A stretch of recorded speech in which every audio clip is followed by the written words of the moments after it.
GPU 메모리 효율성을 만들어주기 위해 터보컨트라는 애가 나왔어요. 압축을 해도 성능이 떨어지지가 않는다는 거예요. 용량을 효율화시킬 수 있다는 거고 어차피 기업들이 나아가야 되는 방향이라는 거예요. GPU를 주도하고 있는 게 범용이죠. 이 친구들이 채택을 해야 된다는 거예요. 트럼프 입장에서 성장 쪽을 좀 더 몰아주는 게 맞지 않겠냐는 거죠. 성장 쪽으로. 자, 하나증권의 강재구 위원님 모시고 오늘 아주 재미있는 이야기 이어나가도록 하겠습니다. 어서 오십시오. 안녕하세요. 예. 저 웨이터 강인데 오늘 제가 조끼를 못 입어드렸네. 왜 없는 거예요? 오늘 있을 거예요. 좀 이따가 저희 PD님이 또 반짝이. 오늘 PD님 바쁘셨거든요. 안 되겠다. 오늘은 예. 코스프레 합시다. 알겠습니다. 정상인으로. 예. 네, 정상인 오늘 정상인 코스프레입니다. 예. 네. 자, 그러면 오늘 시장. 예. 자, 묘한 시간대 왔어요. 그래요? 어떻게 예. 보셨습니까? 일단은 굉장히 고민이 많으실 것 같은데 그럼에도 불구하고 그러니까 사실 요즘 복잡복잡하잖아요. 네. 근데 4월 달에는 마지막 어떻게 보면은 보릿고개가 될 수 있긴 하겠지만은 네. 좋을 거라 보고 있어요. 4월 달에 좋을 것 같다. 그러니까 4월 달에 바닥을 잡아야 하지 않을까라고 생각을 해요. 왜냐? 우리가 이제 연초에 우리가 우리 투자자 입장에서 바닥을 잡아야 되지 않을까? 뭐 트럼프 입장에서 트럼프 입장에서. 그러니까 이게 우리가 그 얘기했었잖아요. 트럼프가 과연 무엇을 하고 싶을까에 대해서 연초에 얘기를 했는데 그때 사실 이제 이 얘기를 자꾸 하다 보면 사람들이 저를 매크로 보시는 분인 줄 아는데 저는 원래 아시다시피 저는 이제 산업을 보는 사람이다 보니까 누군가는 매크로 본다고 보시는데 이분은 헬스 트레이너입니다. 맞아요. 예. 몸 좋다고. 감사합니다. 예. 자, 만우절 오늘. 예. 참 만우절 같이 진짜 말씀하신 것처럼 몰랐어요. 예. 그러면 이게 될 수 있냐 없냐, 뭐 바닥이냐 아니냐. 뭐 예. 일단은 저는 늘 말씀드리는 게 첫 번째는 매수 타이밍에 대해서는 그렇게 고민하지 말라는 거예요. 왜?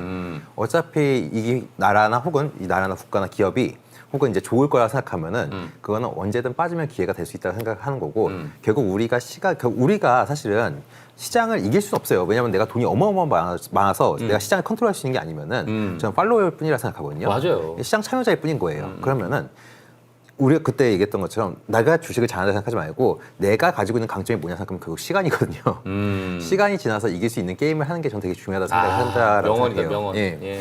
그렇기 때문에 그러면 이제 이거예요. 트럼프 올해 이제 우리가 얘기했던 것 중 하나가 트럼프는 중간 선거에 이기고 싶어요.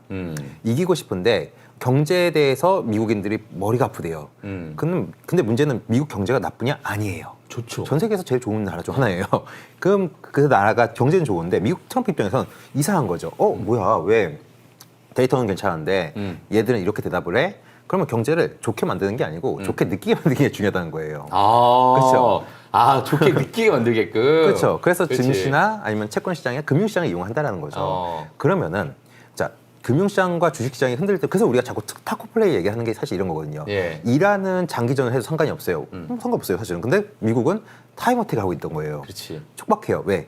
5월 달 같은 경우는 원래 4월 달에 만나겠지만 5월 달에 시진핑을 만나러 베이징을 가야 되는 거예요. 네네네. 자, 6월 달엔 뭐가 있죠? 월드컵이 있어요. 7월 달 같은 경우에는 250주년 미국 독립기념 행사가 있습니다. 9월 달엔 25주년 9.11 테러 행사가 있을 거예요. 11월 달에는 중간 선거가 있어요. 그럼 요 와중에 지금 증시가 많이 빠져 있는 상황이고 미국인들이 봤을 때 경제가 되게 힘들다고 느낄 수 있어요. 왜? 내 가계 자산이 줄어들었으니까 미국인들의 가계 자산의 70%가 다 금융자산이다 보니까 그러다 보니까 줄어들었다 느낄 수 있어요. 그러면은 굉장히 심리가 안 좋고 지지율은 떨어질 거예요. 그런데 지금 우리가 막 걱정하는 그 당시에 얘기했지만 우리가 3월 3일부터 미국은 전쟁을 반영하지 않아요. 증시는 인플레이션을 반영해서 통화정책 불안을 반영하는 거죠. 대표적인 예가 방산주가 빠져 있잖아요. 맞아요. 그런 얘기는 뭐냐면 지금 우리는 올 초만 해도 통화정책 2번이냐 3번이냐 고민하고 있었는데 지금은 올리지 마냐를 고민하는 상황이 발생해버린 거죠. 그러니까 시장 입장에서는 되게 불편하기 시작할 거예요. 그러면 지금 말씀하세요. 아니 방산주가 빠졌다라는 이야기가 아까 전에 제가 준비한 내용 중에 그 국방부 장관이 선행 매매하려고 했다가 걸렸거든요. 못 샀어 결국에. 근데 그걸 방산주 ETF 살려고 그랬던 거야. 뭐 그럴 수 있죠. 그럴 수 있나? 그럴 수 있죠. 뭐 자기가 방산 좋다고 생각하면 그럴 수 있는데. 그걸 차라리 했어서 그냥 박살이 났었어야 되는데.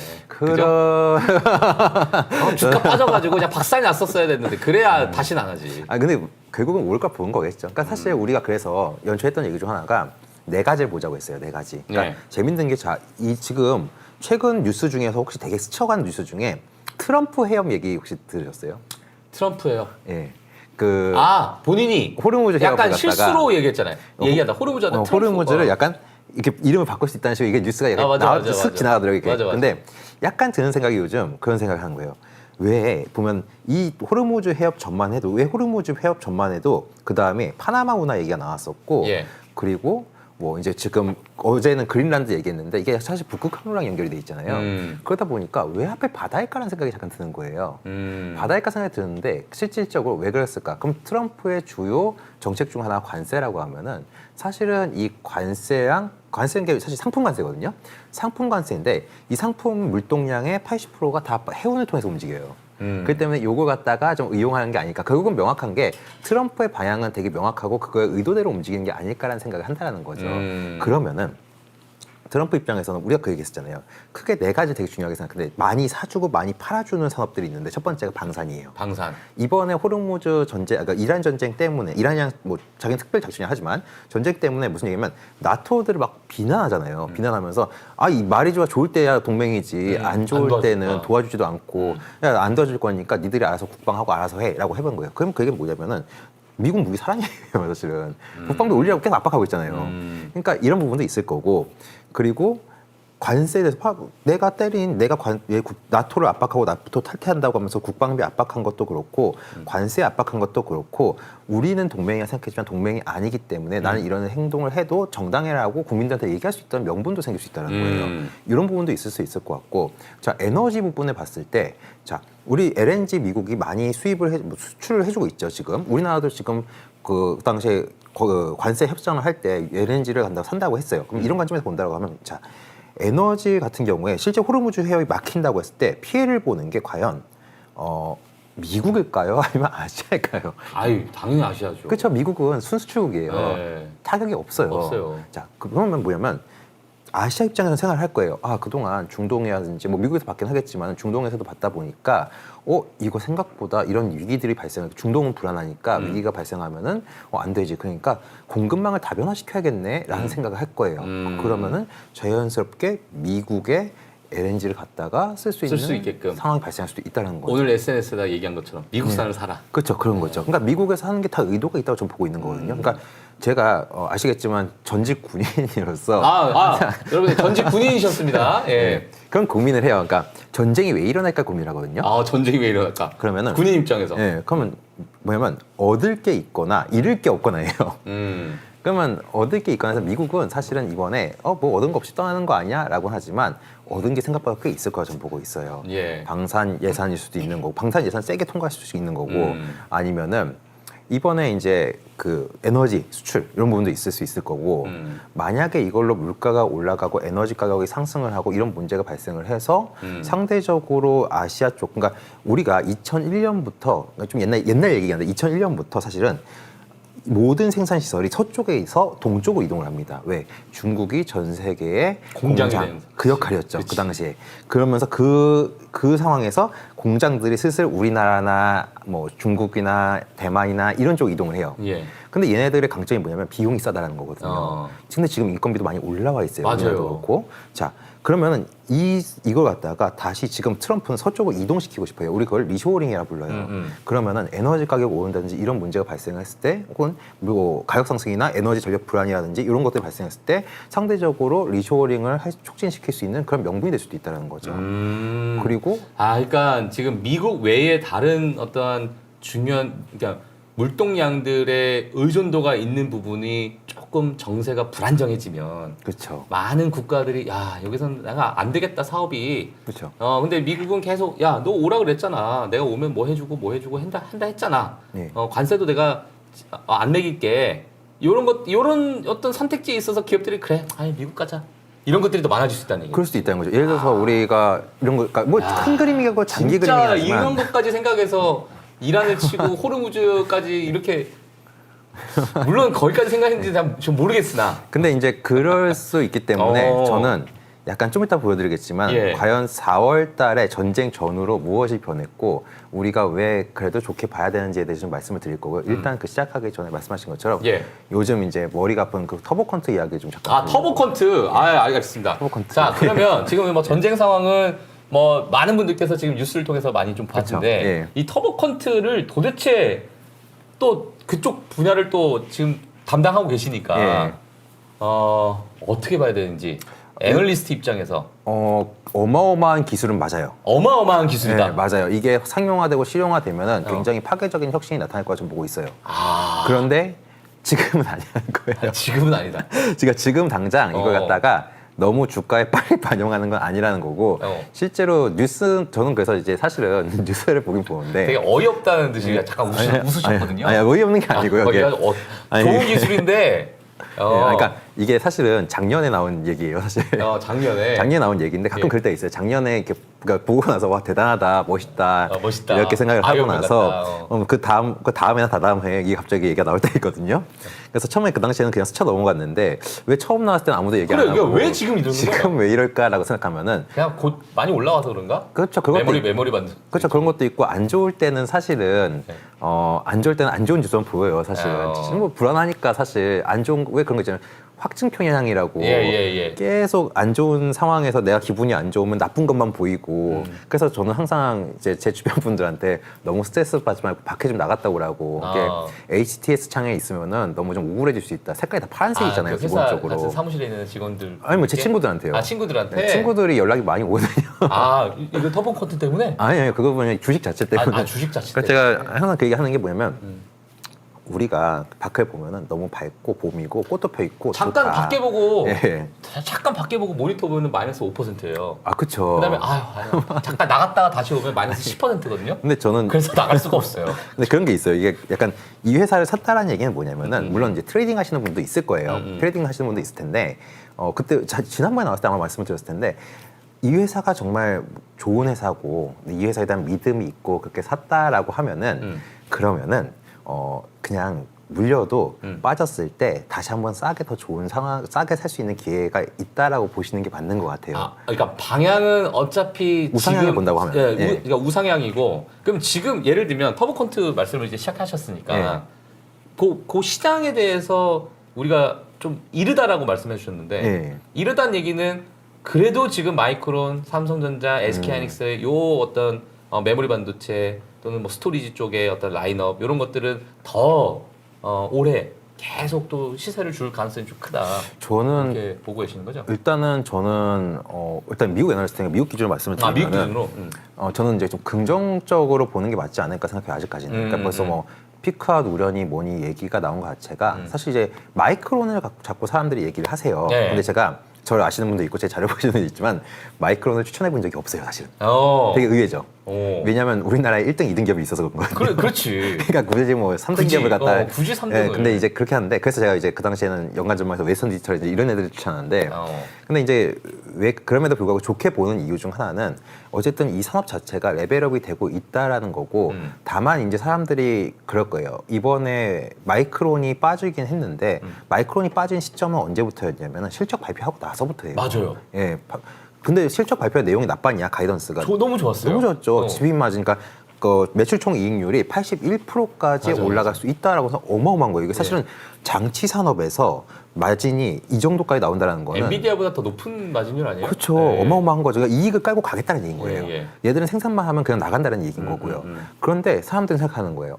이거 뭐야? 피크아웃 아니야? 이런 생각을 할 수 있다는 너무 거예요. 높으니까? 너무 과하니까. 두 번째는 그치. 자본 지출 캐펙스를 발표했는데 예상보다 약간 높은 거예요. 그러니까 사람들이 생각하는 게 야 2018년도에 그러니까 아시다시피 이번 사이클이 생각보다 되게 길어지고 있어요. 저희가 그 연간 전망 때도 뵙고 말씀드렸던 부분 중 하나가 캐펙스 사이클, 그러니까 빅테크 사이클이 5년마다 온다고 말씀을 드렸어요. 2013년도에 한번 왔었고 2018년도에 왔었어요. 근데 2023년도에 왔어야 했는데 그때 금리가 물가가 너무 높고 물가도 있었죠. 물가 너무 높아가지고 지연됐죠. 경제에 대한 불안이 있어서 바이든 행정부 때 AW 차이나에서 우리가 원래 투자를 해야 되는데 1년만 더 연장하겠습니다라고 얘기를 했다고 그때 말씀을 드렸어요. 그때 이제 투자 사이클이 밀린 거죠. 근데 AI랑 만나버린 거예요. 근데 이 사이클이 생각보다 사람들이 생각한 것보다 생각 길어지고 있네 이런 상황이 발생을 해버린 거예요. 그러니까 빅테크 애들이 올해도 많이 썼는데 내년에도 많이 쓸 거고 그 다음에도 많이 쓸 거고 근데 니들 돈 있니? 이런 얘기가 나오기 시작하는 거예요. 그러니까 이거에 대해서 사람들이 이거 좀 불안하기 시작한 거죠. 첫 번째는 피크아웃 아니야? 이 우려가 있을 거고 거기다 캐펙스를 얘기하니까 캐펙스에 대한 걱정했다는 얘기는 뭐냐면 아직까지도 사실 저는 이번에 너무 놀란 게 저 어렸을 때도 그랬지만은 이 메모리 반도체 장치 사업들을 갖다가 밸류에이션 할 때 PBR 이런 식으로 이렇게 기준으로 했었어요. 물론 삼성전자는 사업부가 다양하기 때문에 좀 다르게 밸류에이션을 하는데 하이닉스 같은 경우는 뭐 PBR 이런 식으로 해가지고 했었어요. 그런데 지금은 밸류에이션 할 때 이익으로 계산을 한다는 거예요. 이익으로 계산하니까 그게 뭐냐면 이익을 깔고 가고 있다라고 밸류에이션을 하고 있다는 거거든요. 근데 지금 피크아웃 얘기 나오고 캐펙스 늘어나니까 사람들이 또 불안해서 주식이 흔들리기 시작을 해요. 그러면은 이거에 대해서 사람들은 여전히 메모리를 갖다가 어쩌면 시크리컬 산업을 보는 건가? 이런 생각이 살짝 들긴 하는 거죠. 맞아요. 그러니까 이거에 대해서 그럼 뭐냐면 계속 이런 데 믿음을 지켜줘야 된다는 거예요. 빅테크에 대한 투자를 계속 할 수 있다는 믿음을 줘야 되는 거고, 예. 그리고 한편으로는 이제 이런 반도체 기업들, 얘들은 우리 이익 계속 좋을 수 있다는 걸 보여줘야 되는 거고, 보여줘야 되는 거고, 그리고 캐펙스 이만큼 늘리더라도 이익 훼손은 제한적이라는 것도 같이 보여줘야 된다는 거죠. 근데 이 시클리컬, 그러니까 우리가 사이클이라는 것을 갖고 있다는 것은 어떤 이 산업이 가지고 있는 특성. 그러니까 그쵸. 예를 들면 지금 HBM을 사고 있는 많은 빅테크 기업들이 예. 그 HBM 필요해라고 해서 막 이제 우리가 계속 수주를 내리고 뭐 하면서 이제 사는데 그것도 빅테크 입장에서는 어찌보면 캐펙스가 계속 그쵸. 어마어마한 투자를 하고 있다라는 거 안에 HBM을 사고 있는 거잖아요. 그럼요. 근데 그 빅테크들도 지금 KPX를 영원히 가져가진 않을 그쵸. 거잖아요. 맞습니다. 예. 그러니까 올해까지 뭐 가장 많은 투자를 하고 내년부터는 좀 줄이고 그 다음에 줄이면서 뭔가 본인들이 원하는 어느 정도 규모를 딱 갖게 되면 그 다음부터는 이거에서 이제 그 다음 넥서스텝을 가기 위한 그렇죠. 그런 게 되면 삼성전자, SK하이닉스도 결국에는 시클리컬로, 그러니까 뭐 사이클을 가질 수밖에 없지 않을까라는 생각도 들긴 하는데. 근데 우리가 그걸 너무 빠르게 생각한다라는 예. 게 우리가 그랬잖아요. 아까 이제 팔아준 4가지 산업 말씀드렸는데 아까 3가지가 그 방산, 에너지, 그 다음에 리쇼어링 얘기했고 하나 더 뭐였죠? 예. AI 인프라예요. 그러니까 미국 봤을 때 작년 7월 23일 날 2025년 7월 23일 날 AI 풀스택 패키지 전략을 발표해요. 이게 뭐냐면 전 세계가 미국이 봤을 때 전 세계는 AI 인프라가 없어요. 없다 보니까 그냥 쫙 깔아주겠다는 얘기인 거예요. 그러니까 쫙 깔고 미국이 종속시키겠다는 개념인 거니까 그럼 지금 보면은 미국은 AI 인프라가 있어요. 예. 우리나라는 아직이죠. 아직이죠. 유럽은 앞으로도 나오기 힘들 것 같은 생각도 들어요. 저는. 그러니까 이쪽 나라에서 어쩔 수 없이 사게 될 거라고 저는 보고 있어요. 그러니까 어쩔 수 없이. 왜냐면 어쨌든 AI가 없이는 안 되는 거고 그러니까요. 인프라도 계속 깔아줘야 되는 거고 네. 투자는 계속 한다고 하는 거고 그런 관점에서 본다라고 하면은 투자 사이클은 생각보다는 길어질 수 있는 부분도 우리는 간과해서는 안 된다라고 보고 있는 거죠. 사이클 자체가 길어진다. 그렇죠. 근데 이제 사람들은 이거에 대한 믿음이 좀 약한 부분이 있을 거고 그래서 저는 근데 어쨌든 그 사이클이 좀 길어진다고 말씀하셨는데 과거와 지금의 어떤 산업의 어떤 생태계나 이 안에 들어가 있는 뭐 내재적으로 좀 들어가 있는 그 특징이 좀 많이 바뀌어졌습니까? 일단은 특징이 바뀌었다기보다는 네. 빅테크들 역시도 지금 약간 경쟁적으로 좀 투자를 하는 부분도 있는 것 같고요. 그리고 일단은 그러니까 지금 이제 주도하는 프로세서 기업들 있잖아요. 예. 그러니까 AMD나 엔비디아도 그렇고 AMD도 무슨 얘기를 했냐면 제가 한국인이라서 그런 얘기 할지 모르겠지만은 자기네는 그러니까 얼마 전에 리서치 왔었잖아요. 그러니까 HBM에 대해서, 그러니까 메모리에 대해서 용량이랑 대역폭의 한계를 두지 않겠다라고 얘기를 해요. 왜? 추론 시장으로 넘어가거나 혹은 물리적 세계로 넘어갈 거예요, 이제는. 그러니까 이번에 엔비디아가 그 얘기했잖아요. GTC 2026 같은 경우는 저는 경쟁사들 입장에서는 머리 아프겠다는 생각밖에 안 들었어요. 왜요? 그러니까 딱 이런 거예요. 처음에 엔비디아가 얘기했던 게 앞에 베라루빈 기술 얘기 막 해. 원래는 이게 기술 컨퍼런스이기 때문에 기술 얘기 막 해줘야 돼요. 예. 근데 기술 얘기 막 해야 되는데 기술 얘기 착 하고 그냥 대충 해요. 그냥 대충 해보면 열심히 했죠. 예. 대충 해? 대충 해보다는 생각보다 좀 덜해요. 했어요. 하고 나서 예.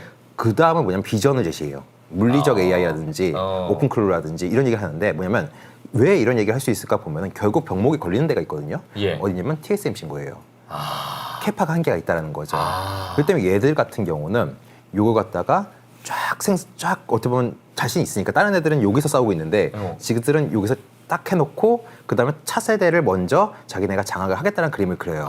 근데 선수 쳐서 먼저 장악하면서 나가겠다. 그렇죠. 근데 얘네들이 하는 얘기가 뭐냐면 2027년까지 1조 달러의 매출 기회가 있을 거다라고 얘기를 해요. 그럼 이게 뭐냐면은 결국 이 디지털 세계가 아니고 물리적 세계까지 넘어가서 예. 아날로그 신호들을 잡아주고 변환시키고 저장해야 되고 그런 수요들이 있을 거라는 거죠. 예. 그럼 그만큼 또 투자가 들어가야 되는 건 맞는 거고.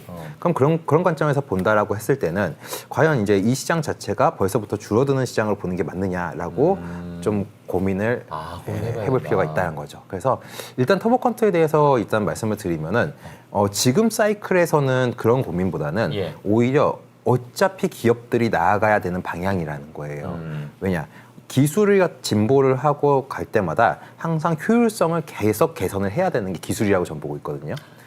이게 그 워딩 자체가 되게 삼성전자 주주분들이나 SK하이닉스 주주분들은 되게 약간 뜨끔할 수, 왜냐면 어차피 우리가 나아가야 될 기술이다라는 그 말이 이게 만약에 시장에서 뭐 주식시장 자체가 선반영을 하니까 지금은 너무 빠른 생각을 선반영하니까 지금 그렇죠. 시장 자체가 약간 뭐 혼란스러운 건데 만약에 선반영이라는 관점에서 이 기술 자체가 조금은 속도가 좀 빨라졌다. 이렇게 되면은 또 출렁거릴 수도 있지 않을까라는 생각이 드는데 어떻게 봐야 됩니까? 근데 그렇지는 않을 거라고 보고 있어요. 그렇진 않다. 만약에 증시가 다시 바닥을 잡고 어떻게 보면 투자 심리가 개선이 된다라고 하면은 사실은 그러니까 지금 생각해보면 이런 거죠. 딥시크 충격. 아무도 생각 안 하잖아요. 딥시크. 아무도 생각 안 하잖아요. 자, 그리고 지금 전쟁으로 인해 사람들이 경제에 대해서 막 걱정을 해요. 망가지는 거 아니냐. 근데 SVB 사태 혹시 다들 기억하시죠? SVB 알죠? 그때 글로벌 금융위기가 나오니 뭐니 얘기 나왔었어요. 맞아요. 지금 모두가 잊고 있잖아요. 사라졌죠. 트럼프도 알고 있을 거예요. 터보컨트도 곧 사라지겠네요. 사라지진 않겠지만은 이런 노이즈는 사라질 수 있다. 노이즈는 사라진다. 노이즈는 이제 잔잔해질 수 있다라고 보이고 있어요. 근데 어쨌든 개선되고 효율성이 좋아지고 비용 효율성이 좋아지는 거는 기술이 진보하는 방향이기 때문에 그거는 당연한 거 자연스러운 현상인 거예요. 그래서 그럼 이게 진짜 얼마만큼의 영향을 줄 수 있는지에 대해서 정말 제가 마바라처럼 설명을 좀 드리려고 해요. 마바라처럼? 좀 설명드리려고 해요. 우리 세대만 이해할 수 있는 단어입니다. 마바라. 요즘 친구들은 그 얘기 안 해요. 짜친다 그러죠? 그렇죠. 그러니까 자, 이제 말씀을 드리려고 하는데요. 자, 구글판 딥시크 충격이래요. 근데 메모리 기업들의 약세 이유를 이걸로 설명하는 건 좀 과하다고 생각을 해요. 왜냐? 지금 얘네들이 노리는 부분이 어디냐라는 거예요. 전체 시스템의 메모리 수요냐라는 것과 그게 아니냐라는 걸 좀 고민을 해볼 필요가 있는 것 같고 아까 말씀드렸던 것처럼 2025년도에 처음 봤는데 얘가 올해 딱 올라왔길래 저도 사실 텔레그램에 이걸 올렸거든요. 블로그에 올렸는데 근데 그 다음 날부터인가 계속 뉴스에 이 얘기가 나오면서 계속 충격이다 뭐 얘기하시더라고요. 그래서 좀 놀랐다라고 생각하고 있고 이건 참고용을 좀 넘기고요. 자. 어쨌든 이 터보컨트가 혁신적인 기술은 맞아요. 그냥 추론 AI 메모리 효율성을 극대화시킨다. 제가 말씀드린 게 추론이라고 말씀드렸어요. 추론. 메모리 전체가 아니라는 거예요. 시스템의 메모리는 다양하게 있어요. 그게 아니고 추론이라는 부분에 대한 건데 이게 어마어마한 기술인 이유 중 하나가 이거예요. 압축을 해도 성능이 떨어지지가 않는다는 거예요. 원래 우리가 압축을 하면은 그 과정에서 성능이 망가지거나 그럴 수가 있는 건데 이걸 갖다가 성능이 떨어지지 않으면서 용량을 효율화시킬 수 있다라는 거고 자, 여기 계속 캐시라는 얘기가 나오고 있는데 이 부분에 대해서 좀 진짜 설명을 드릴게요. 자, 원래 우리가 이 터보컨트가 가능한 이유는 원본 그대로 복원할 필요가 없기 때문이에요. 다시 터보컨트가 필요한 이유는 원본 그대로 복원할 필요가 없기 때문에. 맞아요. 그래서 그런 거예요. 그러니까 뭐냐면 핵심은 원본을 보존하는 게 아니라는 거예요. 그렇지. 그러니까 원본을 굳이 왜 보존하냐. 맞아요. 그거예요. 그러니까 우리가 인공지능이란 거, 우리가 쓰는 AI 있잖아요. 자, AI가 과연 정답을 줄까요? 그러니까 AI한테 질문을 했어요. 그게 정답이냐는 거예요. 100% 믿으세요? 아니죠. 안 믿죠. 왜 안 믿냐는 거예요. AI는 산술적인 정답을 주는 애들이 아니에요. 그러니까 그래서 1 더하기 1은 2 이걸 주는 게 아니고 확률적으로 관계성이 있어서 얘들을 조합해서 우리한테 제시를 하는 거예요. 그렇기 때문에 계속 우리는 검증을 해야 돼요. 그래서 아직까지 제 직업이 살아있을 수 있다고 생각을 해요. 애널리스트. 네, 아직까지는 좀 잘리지 않겠다 생각을 하는데 어쨌든 확률의 최적치를 제시하는 거란 건데 이렇게 되면 또 복잡하잖아요. 이렇게 생각하면 이게 뭐냐면 언어 모델이란 거의 시작을 따지고 가면은 원래 검색 알고리즘에서 시작을 한다고 보시면 돼요. 그러니까 구글이 검색을 할 때 어떤 검색을 했을 때 연관성, 관련성이 높은 애들을 가장 위로 올리는 형태로 가중치를 줌으로써 그러니까 가중치를 주는 거죠. 얘 A 사이트한테는 가중치를 더 주고 이런 식으로 해서 가중치가 점수가 제일 높은 애를 갖다가 가장 위에 올리고 그리고 나머지 순서대로 쭉 내리는 거예요. 그러면 좀 더 사람들이 많이 보게 되고 혹은 많이 찾게 되고 노드가 늘어나면은 그러니까 참여자가 늘어나면은 자연스럽게 플랫폼 가치가 올라가면서 광고 매출도 늘어나고 이런 식으로 간다는 거예요. 쉽게 설명하면 자, 이렇게도 복잡하다라고 하면은 더 마바라처럼 설명하면 이거를 설명할게요. 원래 이렇게 설명하면 안 돼요.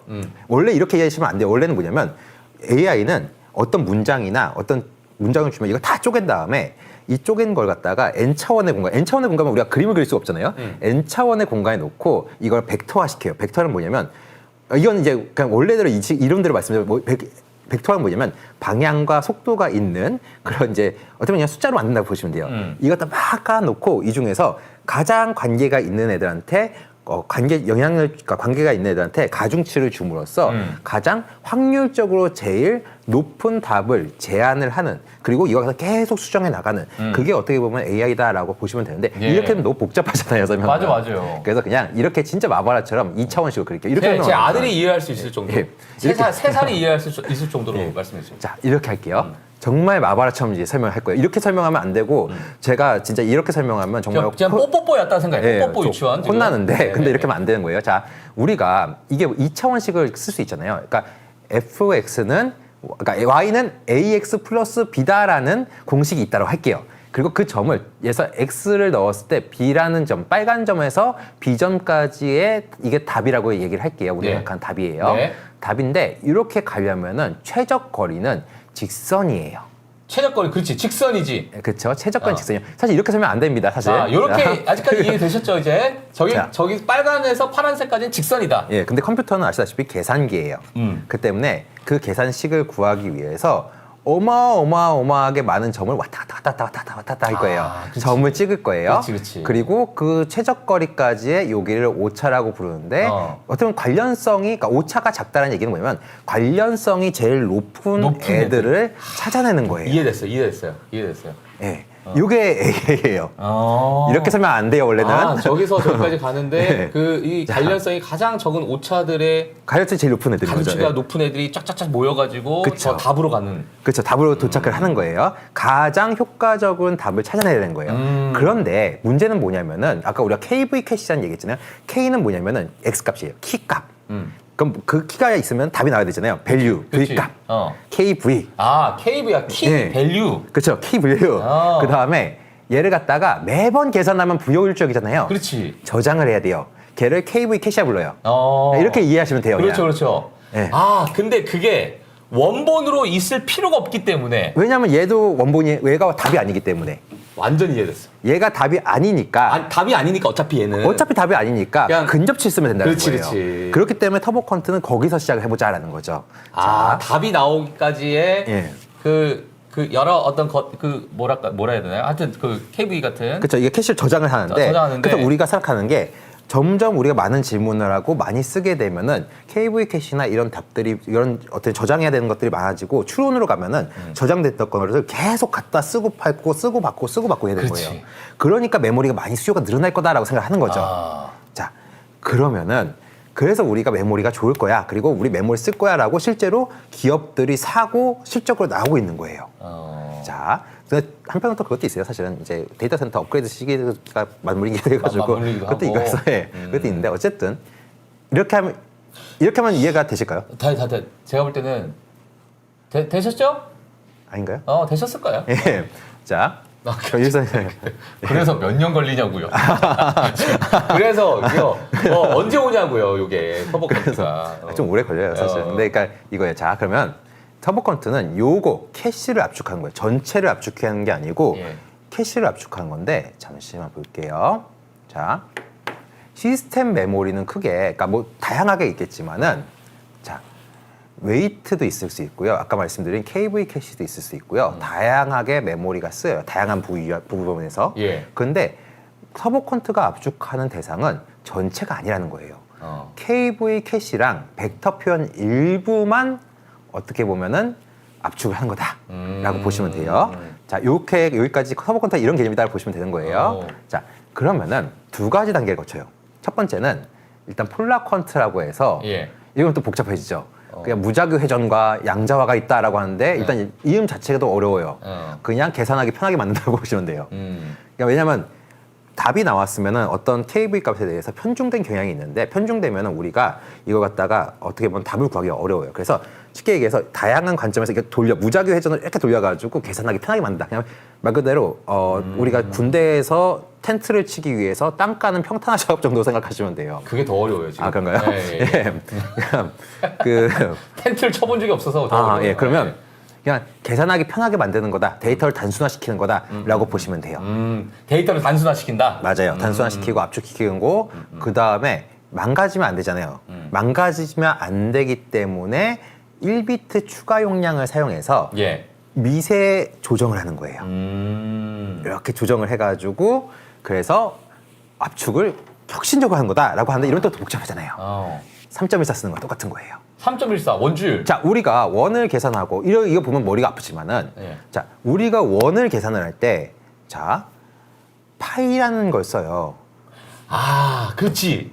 파이라는 걸 써요. 저 숫자를 다 쓰지 않고 파이라고 얘기하잖아요. 그렇죠. 그리고 우리가 숫자로 계산할 때는 3.14라는 숫자를 써요. 맞아. 그 이유가 뭘까요? 명확해요. 여기가 1이잖아요. 얘 밑으로는 없어도 계산에 큰 문제가 없다라는 없다. 거예요. 반올림. 똑같은 거예요, 사실은. 터보컨트도 자, 핵심 정보는 3.14예요. 얘는 짧은 표현으로 압축 저장을 합니다. 아. 네, 저장을 하고요.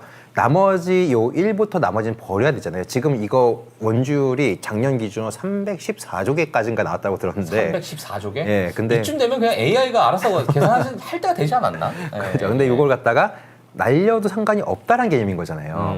그렇기 때문에 나머지는 버리게 되는데 버림으로써 문제가 발생할 수 있다는 거예요. 왜냐면 미세한 차이가 발생하면 안 되잖아요. 그렇죠. 그렇기 때문에 이거를 이 오차를 최소화되도록 요약시키는 거예요. 그러니까 뭐냐면 쉽게 얘기해서 3.14인데 네. 옆에 뭐가 붙어 있는데 얘를 뺄 거야. 하지만 완전히 없애는 거 아니고 생략이 아니고 요 밑에다가 주석을 단다는 것처럼 이렇게 이 어텐션 관련성은 어떻고 어떤 특성을 갖고 있고 이렇게 요약을 하는 거예요. 이렇게 요약을 하고 그 다음에 나머지에 대해서 힌트를 좀 더 추가를 해줘서 보정을 해준다는 거죠. 그러면은 답이 그러면 이게 확 줄이면서도 얘가 가지고 있는 특성 그대로 살릴 수 있는. 그렇죠. 그러니까 이제 물론 이제 어쩌면 이쪽에 종사하고 계신 분들이 야 저렇게 설명하면 안 되지 이럴 수 있는데 이렇게 설명해 우리가 이해하기 편해요. 아니 진짜 제가 이해되면 아마 제가 이해되면 다 되실 거예요 아마 지금. 그렇죠. 이렇게 압축을 한 거예요. 자 그러면은 자 이제 계산을 해볼게요. 여기서 더 복잡해져요 이제. 아니 잠깐만. 이거 더 복잡하기 전에 자, 그래서 구글이 $500 간다는 거죠? 이렇게 지금. 저는 간다고 역시, 봐요. 예. 역시 야 우리 예. 바이킹스 분들은 직관적인 답을 원하시거든요. 예, 그럼 그래서 그러니까 사라는 거예요, 말라는 거예요? 사요 팔아요라고 하면 저는 사요가 맞다고 사요야. 봐요. 예, 사요 팔아요 하면 사요예요. 그냥. 오늘 예. 여기서 저희 버디버디는 마무리를 농담이고 그러니까- 되게 중요한 추가적인 정보가 또 있습니다. 예, 그러니까 이거예요. 그러면 이제 우리가 실질적으로 이제 계산을 해가지고 저도 이제 애널리스트니까 숫자로 계산해 말로 풀면 안 되잖아요. 이제 그렇죠. 계산을 해줘야 되죠. 그러니까 자 그럼 저도 이제 일을 할게요. 자 그러면 우리가 이렇게 나눌게요. 너무 재밌는데요? 예. 터보컨트가 줄이는 부분이 있을 거예요. 우리가 아까 했던 KV 캐시. 예. 여기 천천히 따라오세요. 자 천천히 할 거예요. 자. KV 캐시가 있어요. 근데 얘가 못 줄이는 부분도 있을 거예요. 저희 오늘 엄마한테 좀 늦게 간다고 말씀하세요. 오늘 보충 수업 있다고. 오늘 내가 시험 못 봐서 보충 수업 있다고 말씀드리고 부장님한테 빨리 전화하세요 지금. 네. 지금 빨리 전화하세요. 네. 자 볼게요. KV 캐시에서 그러니까 KV 캐시는 터보컨트가 줄이는 부분으로 이렇게 가정을 할게요. K예요 그게. 그리고 U라는 애가 있는데 얘가 못 줄이는 부분인 거예요. 이렇게 할게요. 그러니까 가정을 하는 거예요 그냥. 예. 가정을 하고 제가 식을 세워봤어요. 총 수요가 1이라고 할게요. 100%예요. 1인데 여기서 얘가 줄인 부분만 빼면은 그만큼 수요가 감소하는 거잖아요. 예. 그러면 계산을 하면 이렇게 되는 거예요. 자, 전체 메모리 U 플러스 K는 전체예요. 얘랑 되는 거예요. 터보컨트가 할 수 있고 없고를 더한 거예요. 전체에서 얘는 건드릴 수가 없으니까 그대로 살리고 그 다음에 얘를 6분의 1까지 최대한 압축을 시킨다고 하면 6분의 그치. K가 되는 거죠. 6분의 K가 되지. 자, 여기까지 네. 이해하시죠? 네, 이해됐죠. 자, 이거 산수하는 거예요. 산수 네, 이제부터는. 네. 그래서 전체에서 뺄 거예요. 빼면은 요런 식이 나와요. 이렇게 하면 복잡하니까 제가 요거 계산을 했어요, 그냥. 네. 그러면 0.83333 나오고 요런 부분이 나와요. 이 뒤에. 부분은 뭐죠? 이게 아까. KV와 관련된 비중인 거예요. KV와 관련된 비중인 거예요. 네. 그러면은 만약에 KV 관련 비중이 10%가 되면은 총 메모리 수요 감소는 8.3%나 될 거예요. 만약에 이게 30%가 되면은 8.3%. 25%가 될 거예요. 그렇죠. 50% 절반 이상이 된다라면 메모리 수요는 41% 감소가 될 거예요. 이거 어마어마한 거잖아요. 그렇죠. 어마어마한 거잖아요. 감소가 41%가 된다고요? 그렇죠. 어마어마한 거잖아요. 근데 자, 그럼 그 얘기는 뭐냐면은 전제는 이 KV 캐시 관련 비중이 50% 이상 넘어가면 어마어마한 파괴력이 있을 거라는 거예요. 아니면 그 전에도 파괴력이 있을 수 있어요, 수요가. 자, 그런데 그럼 제가 엔비디아가 한 얘기를 갖다가 저는 엔비디아 블로그 보는 거 되게 좋아하거든요. 엔비디아 블로그에 되게 기술에 대해서 정말 친절하게 설명이 돼 있어요. 그냥 모르는 사람들도 가서 보면은 되게 이해하기 쉽게 되게 잘 설명해 주는데 얘네가 이번에 라마 모델을 가지고 설명을 해놓은 게 있어요. 그러니까 이 기술을 설명한 거 아닌데 라마 모델이 어떻게 구성이 돼 있다라고 설명이 돼 있는 게 있어요. 가 보시면은 이 웨이트 가중치가 한 14GB를 차지하고 있대요. 메모리 중에서. 그리고 2GB는 KV 캐시가 차지하고 있대요. 자, 그러면은 얘를 6분의 1로 압축을 할게요. 압축을 하면 0.333 될 거예요. 그리고 약 14GB는 그대로 두니까 더하면은 14.333일 거예요. 그럼 전체에서 요 메모리 절감률은 약 10% 정도가 되는 거죠. 그러니까 결국은 뭐냐면 이게 압도적으로 KV 캐시가 늘어나면 수요가 엄청 물론 이럴 수 있어요. 어떤 분은 그러면은 요게 10%라도 줄어드는 건 맞지 않냐? 맞지 않냐? 핵심은 그게 아니라는 거예요. 핵심은 아직 투자 안 끝났다는 거예요. 핵심은 투자 아직 안 끝났다라는 거예요. 그러니까 이 얘기를 하고 싶은 거예요. 뭐냐면 지금 중동 전쟁 상황에서도 얘들 투자 전망치가 올라가고 있어요. 그리고 아까 우리가 얘기했던 것처럼 엔비디아가 2027년까지 1조 달러 얘기했던 건 뭐냐면 이제는 디지털도 넘어서 물리적 세계로 넘어간다는 수 있다는 거예요. 그러면 자, 우리가 피지컬 AI가 뭐죠? 물리적 세계로 넘어가면은 이거는 숫자가 아니라는 거예요. 숫자가 아니고 아날로그 신호들, 빛일 수도 있고 소리일 수도 있고 다양한 것들이 있는데 이런 것들을 다시 디지털 신호로 바꿔주고 저장을 해줘야 돼요. 그러면 생각보다 메모리 수요가 클 수 있다라는 거예요. 그리고 지금 자, 제가 엔비디아 되게 좋아하는 거 아시죠? 자, 지금 보면은 GPU 많이 쓰고 GPU 메모리를 갖다 효율성을 만들어주기 위해서 터보퀀트라는 애가 나왔어요. 근데 지금 그러니까 지금 GPU를 주도하고 있는 게 에이직이 아니고 범용 GPU들이죠. 엔비디아라든지 AMD 이런 친구들이에요. 그러면은 이 친구들 첫 번째는 이 친구들이 저거를 갖다가 채택을 해야 된다라는 거예요. 아니면 정확히는 플랫폼 기업들이 채택을 하고 그러면서 얘네들을 갖다 들써야 되는데 그럼 얘네들이 용량을 그에 맞춰서 줄여야 되는데 얘네들은 용량을 줄이지 않아요. 그러니까 뭐냐면 이게 어떻게 보면 이 플랫폼을 갖다가 얘네들이 플랫폼에서 이 시스템을 이용해서 개선을 할 수 있는데 그러면 얘들이 주문할 때 메모리 덜 넣어주세요라고 하겠냐라는 거예요. 그렇지. 저기 GB200 아니면 이제 베라루빈이 나오는데 저희 이제는 터보컨트 쓰니까 용량이 좀 덜 쓸 것 같거든요. 맞아요. 그러니까 저희 메모리 좀 빼주세요라고 말도 안 되는 거야. 대답을 하겠냐라는 거예요. 메모리는 그대로 가고 그 안에서 효율성을 찾기 위해서 터보컨트를 쓰는 거지. 그렇죠. 그러니까 이게 약간 좀 우리가 너무 과하게 생각하고 있는 거 아닌가 하는 생각이 좀 들긴 하더라고요. 그래서 누가 그러잖아요. 누가 GPU 살 때 아니 진짜 메모리 요만큼 빼주세요. 제가 좀 이렇게 해주세요. 요만큼 좀 빼주세요. 이러진 않을 거 아니에요. 그렇죠. 그냥 있는 그대로 살 거 아니에요. 그렇죠. 그러니까 물론 뭐 일부 옵션을 조정할 수 있겠죠. 그런데 메모리 갖다가 줄인다? 그러면 지금 경쟁을 많이 해야 되는 상황에서 혹은 데이터를 많이 처리해야 되는 상황에서 이거 갖다가 줄일 수 있겠냐라고 경쟁력이 떨어지지 않겠나? 자신의 경쟁력과 직결될 수 있는데 이런 관점에서 본다라고 하면은 좀 너무 과한 거 아닌가라고 좀 생각하고 있다라는 거죠. 그러니까 지금 투자 사이클에서는 이런 걸 고민할 때는 좀 아닌 것 같다라고 저는 좀 보고 있는 거고요.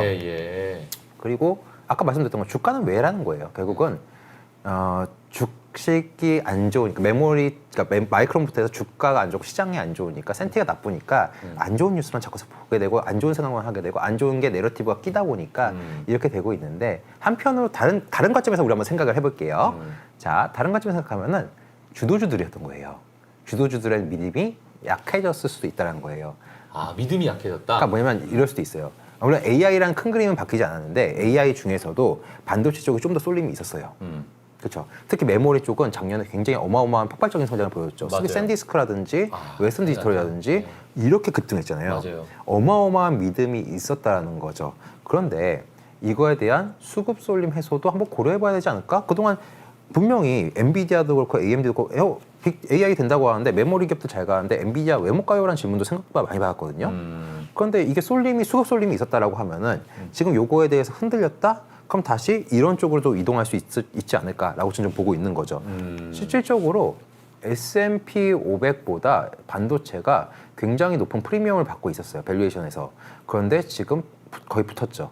붙었다는 얘기는 뭐냐면은 물론 실적이 좋아지는 부분도 있겠지만은 수급적으로도 빠진 부분이 있다는 얘기, 이 부분도 있어가지고 네네. 특히 여기서 이게 딱 떠올 때 이건 이제 실적 때문이긴 해요, 사실은. 이건 이제 마이크론 실적 딱 발표하면서. 네. 근데 다른 부분도 있긴 한데 어쨌든 이런 관점에서 본다라고 하면은 그러면 지금은 수급이 그동안 못 갔던 애들, 빅테크라든지 아니면은 플랫폼 기업들, 뭐 엔비디아라든지 그동안 이제 프로세서 기업들이 약했으니까 예. 이런 쪽으로도 수급이 확산될 수 있다라는 건데 그런 관점에서 본다라고 하면 오히려 좋은 상황이 될 수 있다라고 전 말씀을 드리고 있는 거고요. 예. 그러니까 한쪽으로 좀 쏠려 있었던 과거에 메모리 쪽으로 좀 쏠려 있거나 스토리지 좀 쏠려 있었던 것이 이제는 어찌 보면 지금의 가장 반도체 쪽으로 봤을 때는 밸류에이션 측면으로 매력적이다 보니까 그쵸. 이게 다른 반도체 기업이나 과거 빅테크들 다시 또 확산이 되는 그러니까 쏠림과 확산 예. 요에서 확산이 될 수 있는 하나의 그 길목이 될 수 있다는 거네요. 지금. 그럴 가능성도 있다라고 저는 좀 보고 있는 상황인 거고요. 예.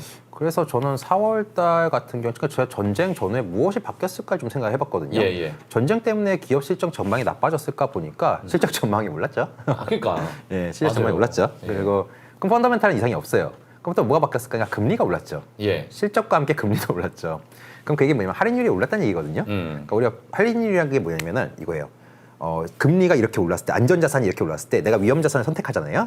그만큼 얘는 안전자산 이상의 나한테 수익을 줘야 되는 거예요. 그렇죠. 요구 수익률인 거죠. 어떻게 보면 요구 수익률이 올랐다라는 거예요.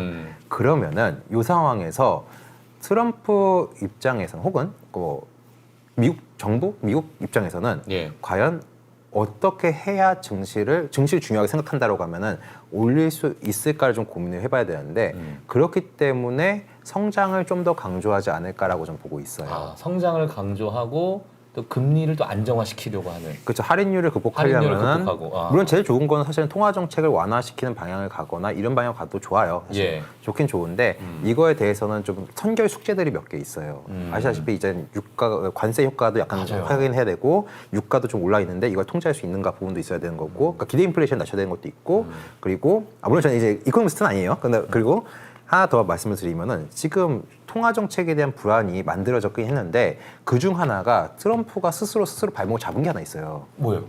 차기 연준 의장에 대한 인준에 대한 불확실성이 하나 있잖아요. 그러니까 뭐냐면 우리가 케빈 워시가 오면은 뭐 매판이 비매판이 그걸 떠나서 제가 그때 말씀드렸지만 역사적으로 어떤 연준 의장이든 늘 친정부적이었다라는 거예요. 그러면 이 사람이 왔을 때 친정부적인 성향의 움직임이 보일 수 있는 거고 트럼프는 아시다시피 자기 뭐 마이런부터 해가지고 자기랑 친화적인 분들로 많이 돌아서신 분들이 있어요. 월러도 원래 그랬었고요. 그런데 지금 소딱 걸려 있어요. 5월달 될지 안 될지 모른다는 문제가 발생했어요. 왜죠? 트럼프가 파월에 소송을 걸어버린 거예요.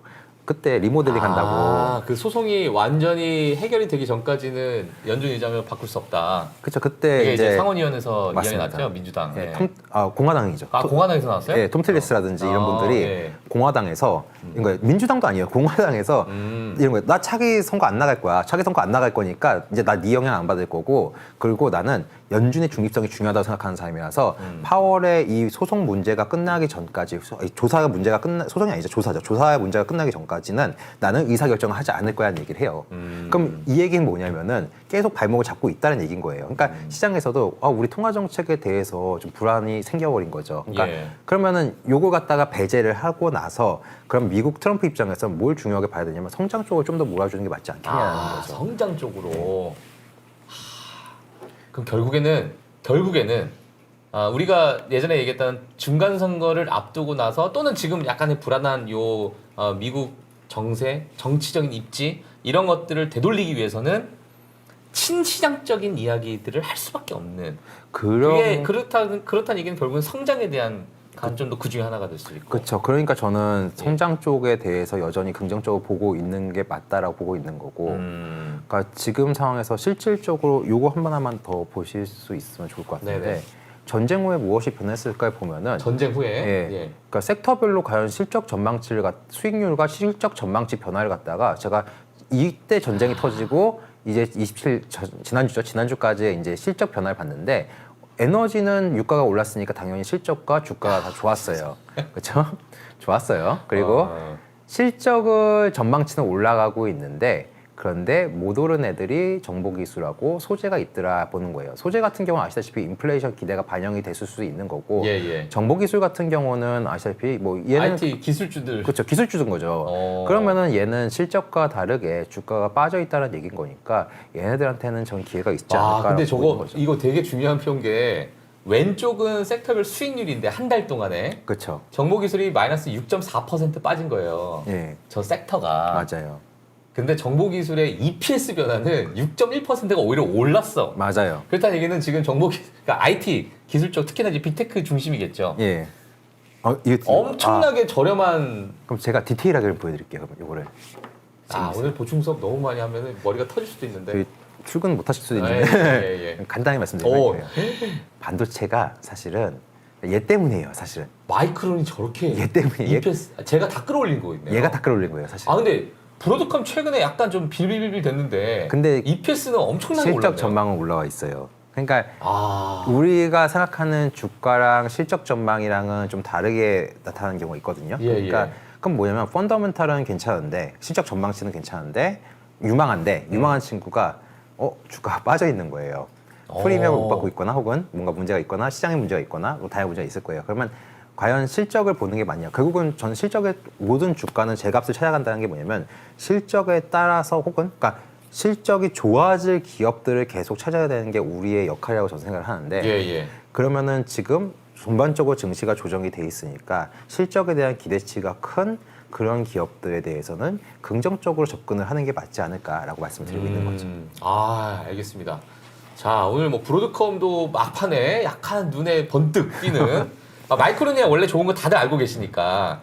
근데 이제 최근에 뭐 구글도 빠지고 마이크로소프트도 많이 빠지고 뭐 이렇게 빠지다 보니까 여기서 뭔가 우리가 바텀 피싱을 좀 할 만한 게 있을까라고 보시는 분들도 좀 계셨을 것 같아요.